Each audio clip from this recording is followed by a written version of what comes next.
So yun guys, maraming salamat at meron na po tayong 3,800 subscribers sa ating YouTube channel. Ayan mga lods. So by the way guys, nagpapasalamat po ako sa inyong lahat. Then meron pa akong tips sa inyo mga idol, no? Kung kayo po ay meron mga sirang cellphone o sirang mga LCD, huwag nyo pong itapon dahil pera po yan. So paano? Panoorin nyo po tong video na to mga idol hanggang matapos para malaman nyo po kung paano maging pera ang mga sira nyo pong cellphone, kahit mga LCD battery. So bago ang lahat guys, sa mga hindi pa po nakapag-subscribe po ng ating YouTube channel, yan, i-click nyo po yung ating YouTube channel, paki-subscribe po at huwag nyo pong kalimutan mag-like and share po ng ating mga video para mayroon naman po kayong idea kung paano kumita ng pera gamit po ang mga sira nyo pong cellphone. So huwag natin patatagalin guys, ito na, let's go.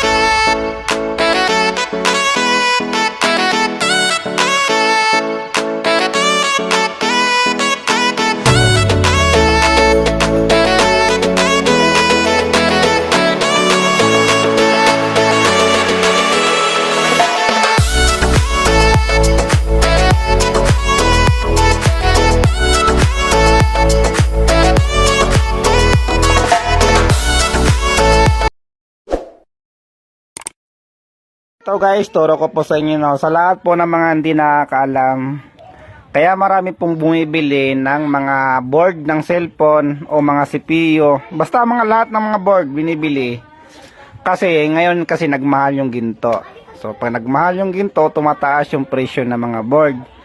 At isa doon yung mga LCD, no, kung meron kayong mga LCD dyan na mga sira, kasi yung mga LCD na yun, may mga gold yan. So dito sa flex guys, ito yung flex ng LCD, no.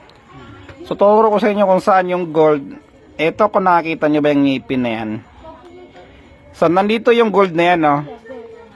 So pure gold yan, yun yung kinukuha. Ito, may binaklas ako. Pure gold yan, ha. 18 karat yan. Sa mga hindi nakakalam, 18 karat yan. Karat, ha. Pwede rin siyang karot. Ayan, no. Kaya nagmamahal yung mga board at yung mga LCD binibili ng mga namimili. Kasi tinutunaw yan at merong gold talaga yan. Ayan na.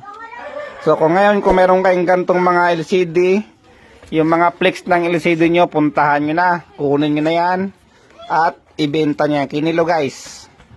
Yan po yung tips namin sa mga hindi nakakaalam.